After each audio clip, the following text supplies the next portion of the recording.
साथियों, बाबू शिवदयाल चौरसिया, ब्रह्मानंद लोधी जी, संत रामवीर प्रजापति, तमाम महापुरुषों ने अपने जीवन का एक एक मिनट इसी बात के लिए निछावर कर दिया। अपने बच्चे कुर्बान कर दिए, अपनी जवानी कुर्बान कर दी, अपना सुख चैन कुर्बान कर दिया, और इस बात के इस नारे के साथ कि अगर मैं अपने और अपने बच्चों की परवाह करूंगा तो फिर मेरे समाज का, बहुजन समाज का क्या होगा, मेरे करोड़ों बच्चों का क्या होगा। संत गाडगे जी महाराज, नारायण गुरु, तमाम हमारे महापुरुषों ने अपना पूरा जीवन लगा दिया कि इस हक वंचित समाज को मान सम्मान का जीवन मिल जाए। और साथियों, लोकतंत्र मांगने से नहीं मिला, इसके लिए डिबेट हुई है, और डिबेट में बाबा साहब अम्बेडकर ने आपका नेता बनकर डिबेट में चुनौतियों को स्वीकार करके इस देश में लोकतांत्रिक व्यवस्था कराने का काम किया है।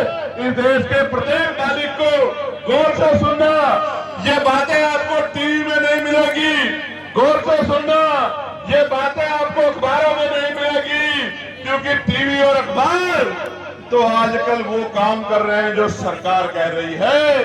असली टीवी अखबार तो ये गरीब खाटी पत्रकारिता करने वाले बहुजन मीडिया के लोग, जो मैं जो कहता हूं उसी बात को दिखाते हैं, वरना बहुत जगह तो मैं कहता कुछ और दिखाते कुछ और। प्यारे साथियों, गौर से सुनो, बड़े बुजुर्ग बड़ी संख्या में यहाँ बैठे हैं, आज वो अपना आशीर्वाद देने मुझे देखने और सुनने आए हैं। मैं उनको बताना चाहता हूँ, इस देश में 1919 से पहले कोई भी SC ST OBC का आदमी वोटिंग राइट नहीं रखता था।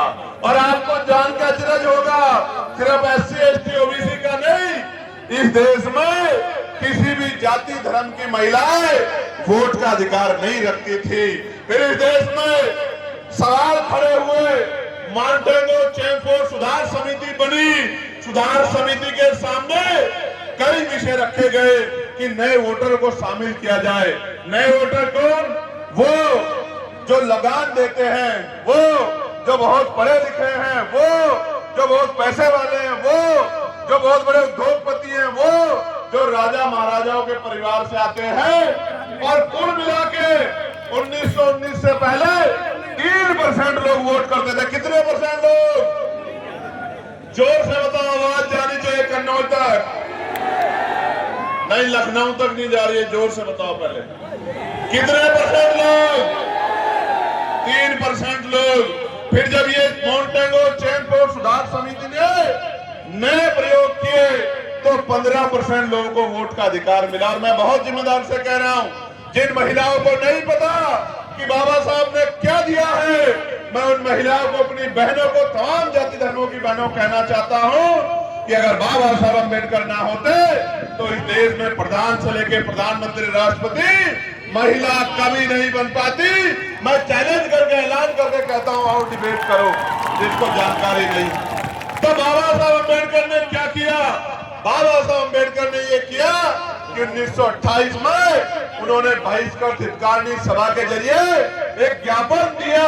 ऐसा ज्ञापन जैसा ज्ञापन आप जिलाधिकारी को देते हो, मुख्यमंत्री को देते हो, राज्यपाल को देते हो, राष्ट्रपति जी को देते हो, ऐसा ज्ञापन दिया।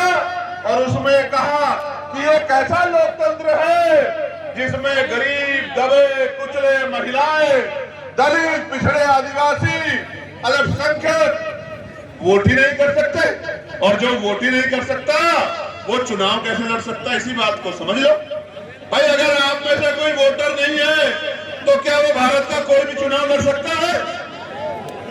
लड़ सकता है। जब तक आप वोटर नहीं बनोगे, जो मानक है उनको पूरा नहीं करोगे, एज के मानकों को, तब तक आप चुनाव नहीं लड़ सकते हो। इसलिए बाबा साहब अम्बेडकर ने फिर गोलमेज कॉन्फ्रेंस से पहले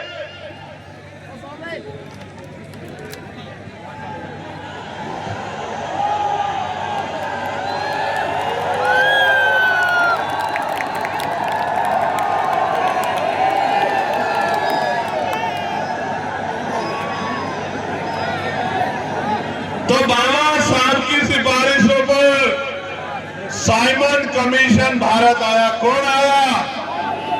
कौन आया? साइमन कमीशन कौन था? साइमन कमीशन एक कमीशन था, एक कमेटी थी जो दलित पिछड़ों आदिवासियों के हालात जानने के लिए भारत आई।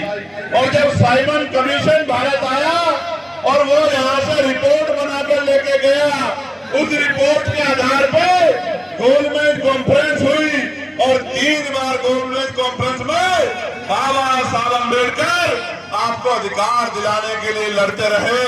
और बाबा साहब अम्बेडकर की सिफारिशों के कारण इस देश में कमजोर वर्गों को भी वोट का अधिकार मिला।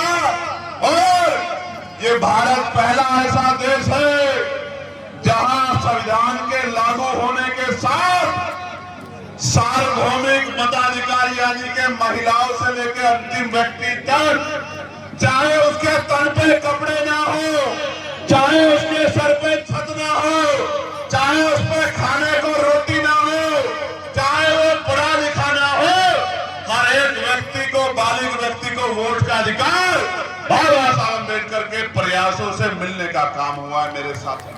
और मैं वोट की ताकत बताता हूं। वोट की ताकत समझो। अगर ये वोट का अधिकार नहीं होता तो ये बड़े बड़े कुर्ते वाले, बड़ी बड़ी गाड़ियों वाले, बड़े बड़े धन्ना सेठ आपकी गलियों में आते हैं चुनाव के समय, आपके पैर पकड़ते हैं, आपके पैर